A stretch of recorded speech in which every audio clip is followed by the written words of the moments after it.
জান্নাত আমার নবীর কদম মুবারকে পৌঁছায়া দাও।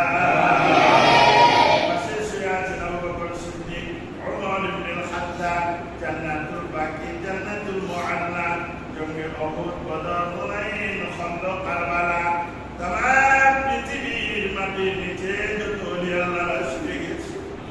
আল্লাহ ভিক্ষা চাই এই দেশের আম গাছের তলে, জাম গাছের তলে, বাজারের তলে, পুষ্করিণীর পাড়ে যারা অন্ধকার কবরে শুয়ে আছে গো আল্লাহ, মাবুদ ও আমার আল্লাহ, দুনিয়াতে আসার পরে যত মানুষের আদর পাইছি, মায়া পাইছি, মহব্বত পাইছি, আজকে অন্ধকার কবরে আল্লাহ তাদের পাক করে পৌঁছায় না।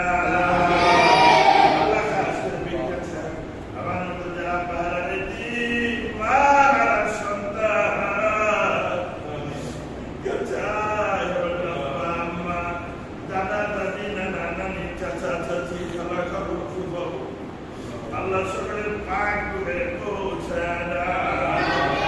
খাস করে আমার আব্বা যা মানে গলায় রশি লাগাইয়া মসজিদের বুকে লইয়া শুয়েছিল আল্লাহ, আমার আব্বা আমার পাক করে পৌঁছায় না। ওই জান্নাতের বাগান বানায়া রব্বির আরহামহুমা